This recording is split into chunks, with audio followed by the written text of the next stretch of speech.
Hello, good morning friends. आज आम्ही जात आहोत सांगली मध्य जिल्ह्यातील मानवनिर्मित अभयारण्य सागरेश्वर.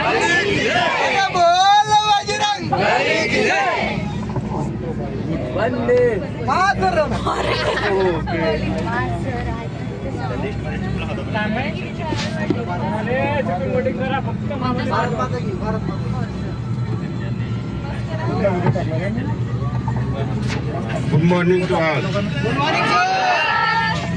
तर आज एक वेगळा अनुभव मिळणार आहे आपल्याला. मानव निर्मित अभयारण्यात निघालेलं आणि त्याचं क्षेत्र लिहून ठेवा, कारण तुम्हाला प्रेझेंटेशन करायचं आहे. ठराविक लिहा सर्वांनी, नंतर त्यांच्याकडून घ्या. एकूण क्षेत्र आम्ही सध्या इथं उतरलो, पोहोचलो आहोत आणि आता जात आहोत अभयारण्यात. प्रवेश केला सरळ. एक फोटो काढला. तिथे यशवंतराव चव्हाणांचा प्रतिमूर्ती होती.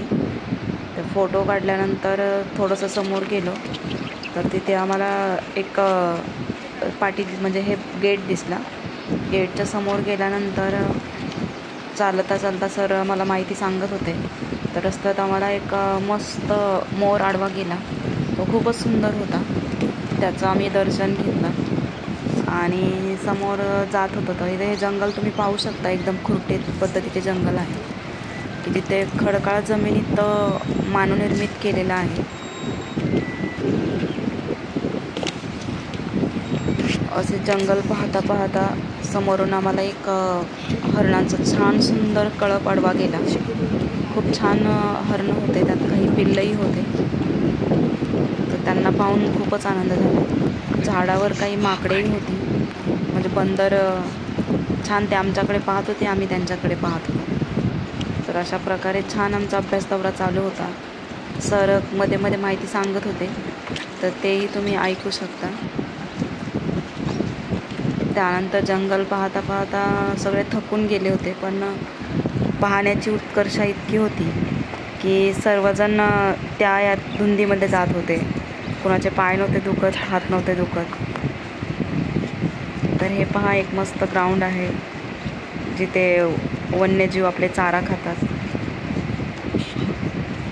हे पूर्ण गवत आहे. गवताळ प्रदेशात जसं गवत असते तसं इथे हे गवत आलेलं आहे की जे आपले वन्य प्राणी आहेत त्यांना अन्नासाठी इतरत्र भटकवला लागू नये. तर ह्यांच्यासाठी पाण्याची इतकी छान सोय करून ठेवली आहे की त्यांना बाहेर जायची गरजही नाही भासणार. म्हणजे सांगली जिल्ह्यात पाऊस पडत नाही. जास्तीत जास्त पाऊस हा 250-300 मिली पडतो, जो 24 तासात कोकणात पडला जातो. तो पाऊस वर्षभरात इथे पडतो.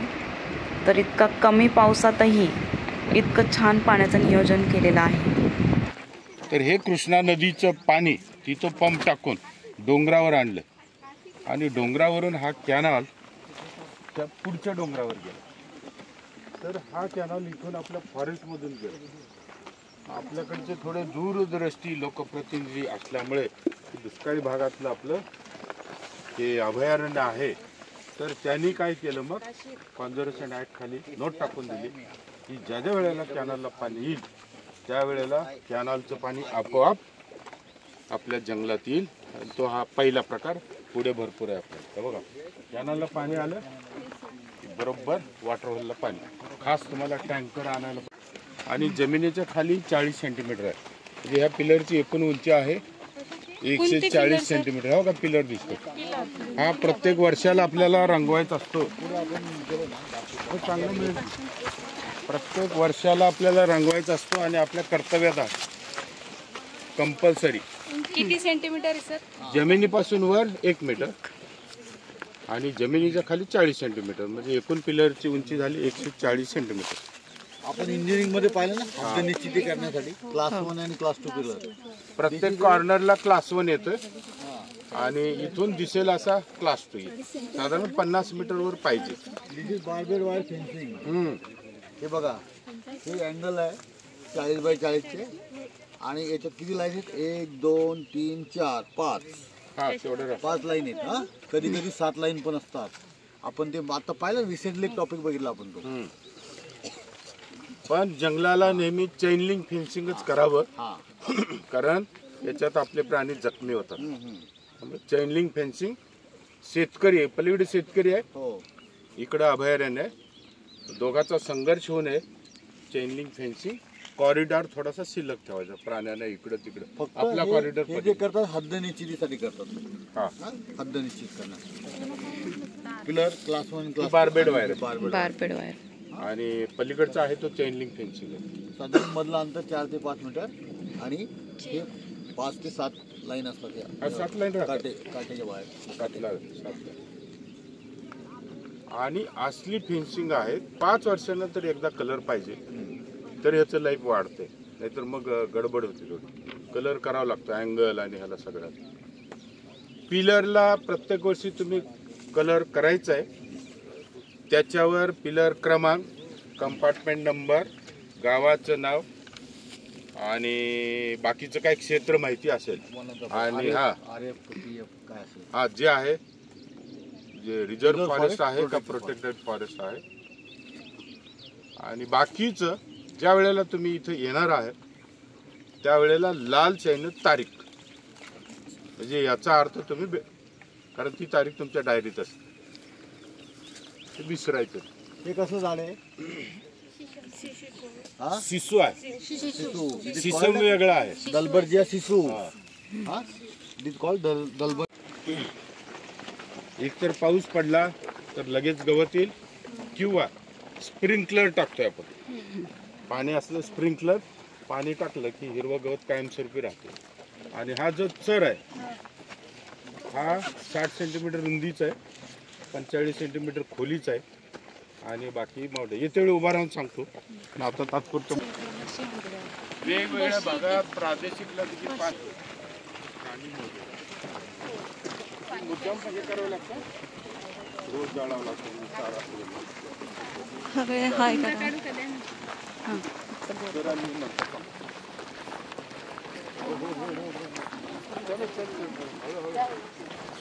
स्वरांच्या पायावर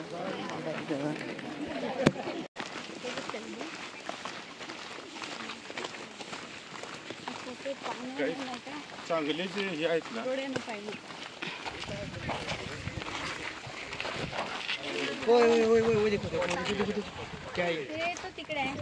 सांबर.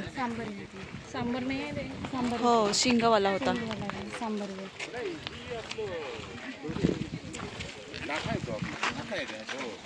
गेट आहे इथं.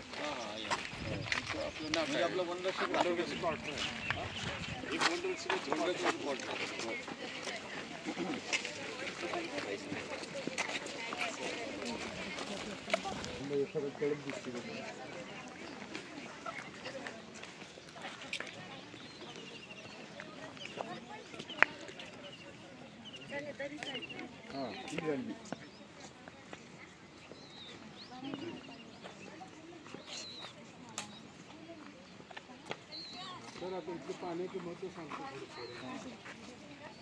वाघाची वेल देखील आहे थोडस आणि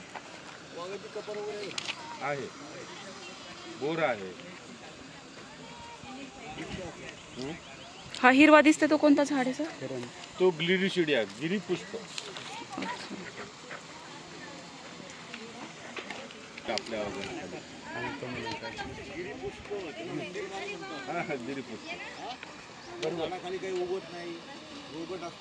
वीड म्हणूनच आहे आपल्याला, वीडच आहे ते. समोर केलाय तो वॉटरफॉल तयार केलाय बघा. हो समोर दिसत. लक्षात घ्या इथं पाणी कसं वाहतं आहे बघा. आज मे महिन्यात आपण जाणार आहे, 2-3 दिवसात पोहोचणार आहे. तर पाणी वाहतं आहे त्याचं कारणच एक आहे. परत सर्वांना सांगतो, तुम्हाला प्रेझेंटेशनमध्ये थोडा उल्लेख करता आला पाहिजे. हा फोटो घेता आला तर घ्या, तुमच्या ह्याच्यात मोबाईलमध्ये व्यवस्थित आला तर. इथून 10 किलोमीटरवर कृष्णा नदी आहे उत्तर बाजूला आणि तिथं पंप टाकून पाणी आणून सोडलं. हा पॅगोडा दिसतो का? त्या पॅगोड्याच्या खाली पाणी आणून सोडलं आणि तिथून पाणी उचलले की वर ते ह्याच्यात सोडलं त्या डोंगरावर. आणि त्या डोंगरातून पाणी आपलं असं कॅनल तयार करून पुढच्या डोंगरात नेऊन सोडलं परत. तर हे पाणी जाती वेळी आपल्याला नाल्यात आपण सोडलं. तो पहिला नाला आहे, हा दुसरा आहे आणि याच्या पुढचा एक नाला आहे. हे 3 ठिकाणी सोडले. त्यामुळे आपल्याला काही खास करावं लागत नाही. पूर्ण वाहतं पाणी आहे आणि पाण्याच्या बाजूने थोडाफार चारा देखील आहे. असं नसेल तर आपल्याला सोलर पंप टाकावं लागतात बऱ्याच ठिकाणी आणि सोलर पंपचं पाण्याची सोय करायची व्यवस्थित. आपल्या वाईल्ड लाईफला पहिलं पाण्याची सोय आणि नंतर मग चाऱ्याची सोय. 2 असल्या की वाईल्ड लाईफ बाहेर जात नाही. तुम्ही बऱ्याच वेळा म्हणत होता नाला आणि ओढा कळत नाही, तर तो वरून आला तो नाला आहे, हा वरून आला तो नाला आहे. आणि मग तुम्हाला ज्यावेळेला तुम्ही बिटामध्ये जाणार त्यावेळेला तुम्ही पहिले 8 दिवस जे फिरणार तर नाल्याची संख्या मोजायची तुम्हाला. नाला 1, नाला 2, नाला 3, नाला 4 असे. आणि हे सगळे नाले इकडे आल्यानंतर हा एक छोटा मोठा नाला झाला आणि मोठा नाला तो पलीकडचा मोठा नाला खाली हे सगळे मिळून मग एक ओढा तयार होते खालच्या साईडला इथं आणि ओढा नदीला जातो. हा तो कॅचमेंट आहे. कॅचमेंट कसा आला? तो डोंगर रिज, त्या गोडा, ती टेकडी, हे बघा इकडे जा. यातलं जेवढं सगळं पाणी येणार आहे ते या छोट्या नाल्याने मोठ्या नाल्यातून आणि मग एका ठिकाणाहून हे सगळं पाणी बाहेर पडेल. हा तो आपला कॅच. या कॅचमेंटला आपल्याला डेव्हलप करायचं. तर आहे सिमेंट बंधारा. हो. Called also CD work. ABCD work. This is called CD work. हां, यातनं पाणी बाहेर पडतं. 1 सिमेंट बंधारा बघू थोडं. बाईक पडली होती. हा कॅनल दाखवला. 33 साल का बस जनावर आता इथं पगमार्क असेल. खेकडा बघ, खेकडा. खेकडे खूप सारे राहते आमच्याकडे. काळा खेकडा, काळा चिखला कुठे आहे बापू? ये बापू म्हटलं. हा सिमेंट बंधारा. येऊ दे सगळ्यांना उद्या मग माहिती द्या सर. सिमेंट बंधारा तुम्हाला एस्टिमेट इरिगेशनचा जो डेप्युटी इंजिनियर आहे हो. त्याच्याकडून अंदाजपत्र तयार करून घेऊन तांत्रिक मान्यता त्यांच्याकडून करून घ्यायची आणि ही मग RFO साहेबांच्या मार्फत DCF ऑफिसला जातील आणि DCF ऑफिसकडून कलेक्टर साहेब जे DPCचे सचिव आहेत त्यांच्याकडे जातात आणि मंजूर होऊन मग परत आपल्याकडे काम करायला येतं टेंडरने. आवाज येतोय है ना? दिसते की नाही? हे पाणी आहे कृष्णा नदीचं.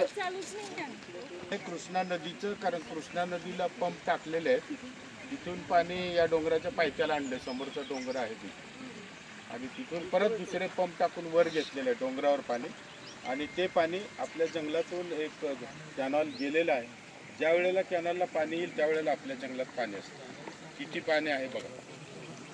3 नाल्यातून सोडलं. हा एक नाला आहे, पुढे एक आहे, मागचा तो लहान आहे.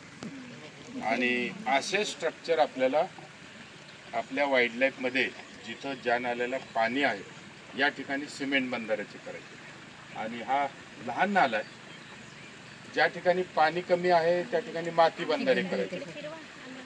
आणि थोडासा लहान नाला आहे त्या ठिकाणी आपल्याला वंतळी करायची.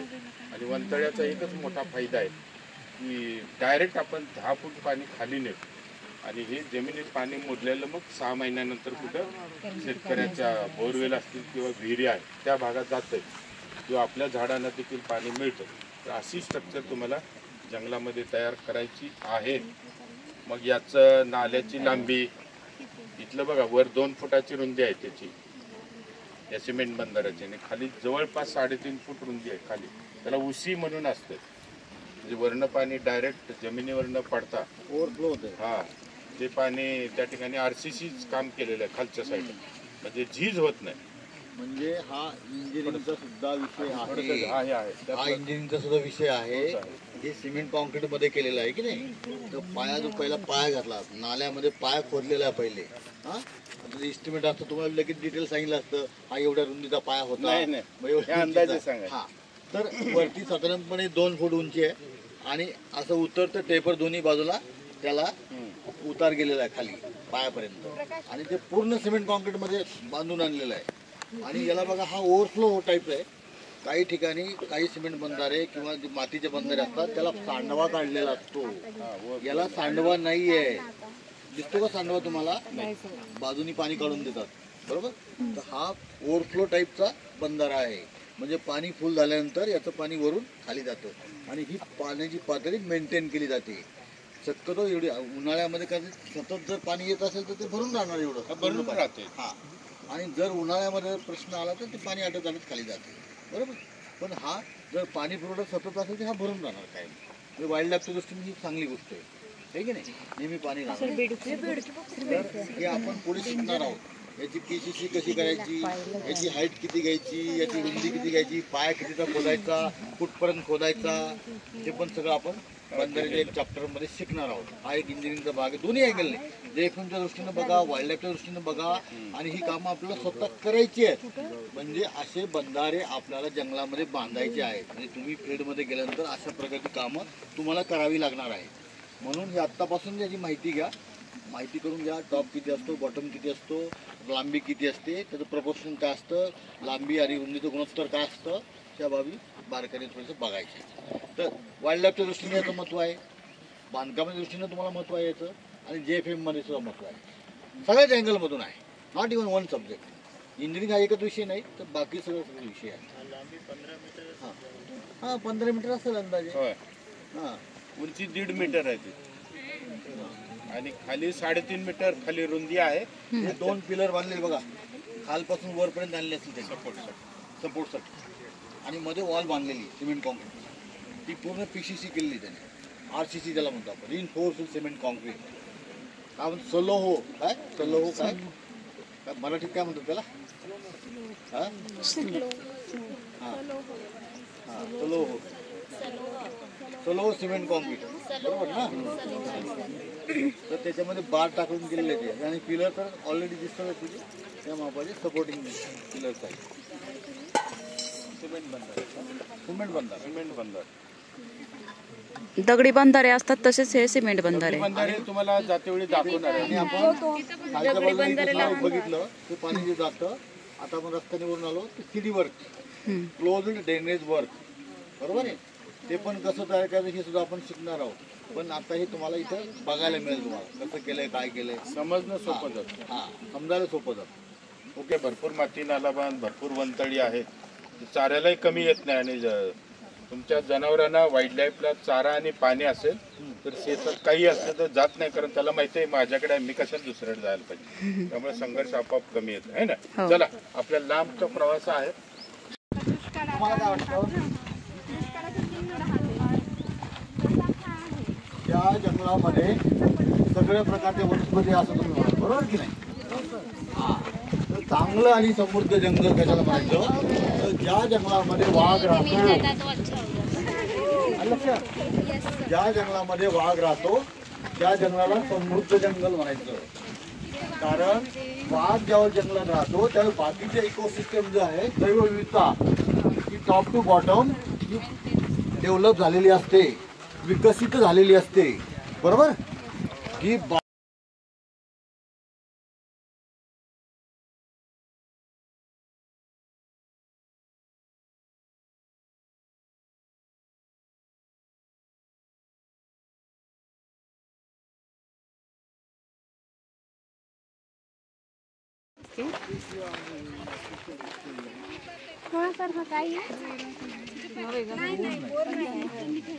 कंपाऊंड डीप राहायचे बोराला.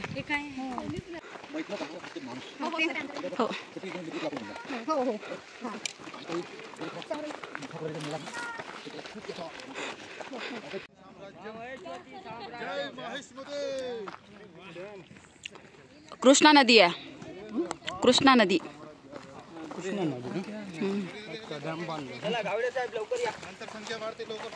हो, लवकर लवकर हे करा.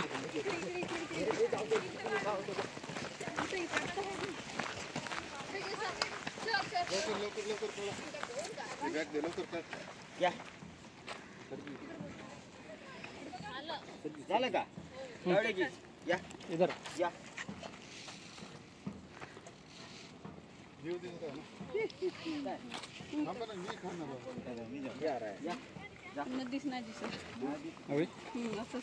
महाबळेश्वर वरून वई, सातारा, वई नंतर सातारा कराड आणि साताऱ्यामध्ये कराड प्रीती संगम जवळ वेण्णा नदी मिळते त्यांना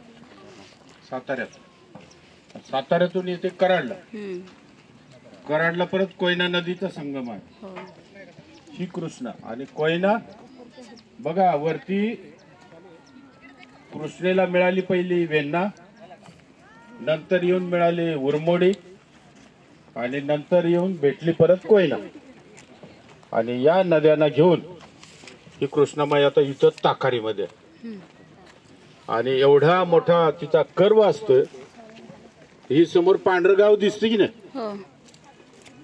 समोर बोरगाव आहे, तर त्या साईडला गेल्या ती आणि तिथून टर्न घेऊन उजव्या साईडला निघाल्या आणि इकडे सरळ बघा उजव्या साईडला एक गाव छोटं दिसत तिथं आल्या. म्हणजे तिचा प्रवास ती डेल्टा जे म्हणतो की ना आपण कसं तयार होतोय, खोरा जास्त सुपीक प्रदेश.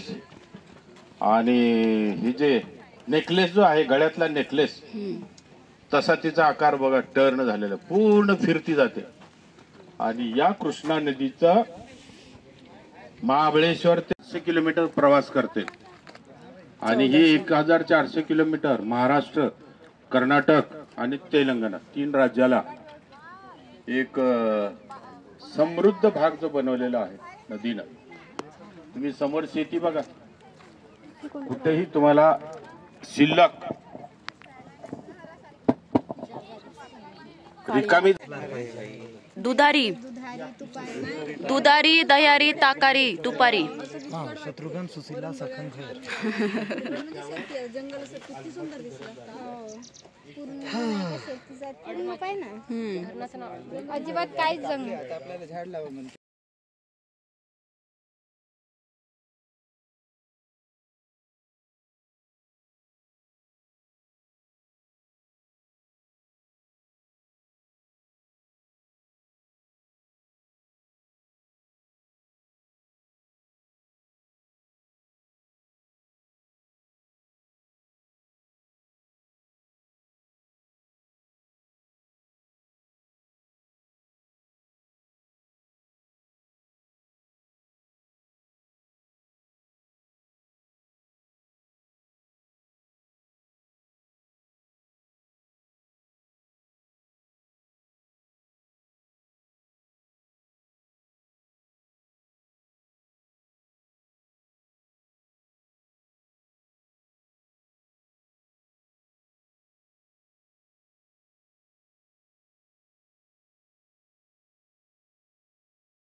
चला जाऊ प्रियंका प्रियंका ताई चला चला चल ग चल ग रुपाली चल ग महेश्वरी.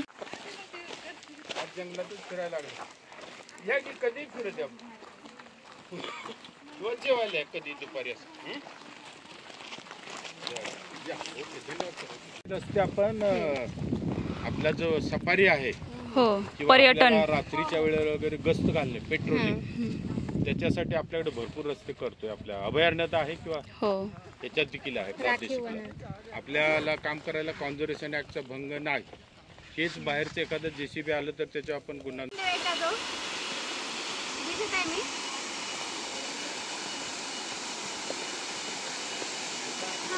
कुंड आहे हा याच्यामध्ये वर्षाचे 365 दिवस पूर्ण पाणी असतो. अच्छा पाणी कमी नाही होत. हा इतकंच पाणी राहतं. सर हा आहे ना हा कुंड आहे ना याच्यामध्ये 12 महिने पाणी असते. हो उडी मारून पाहू शकता सर. सागर कुंड आहे. त्याच कुंडाचं नाव सागर कुंड. घ्या सर.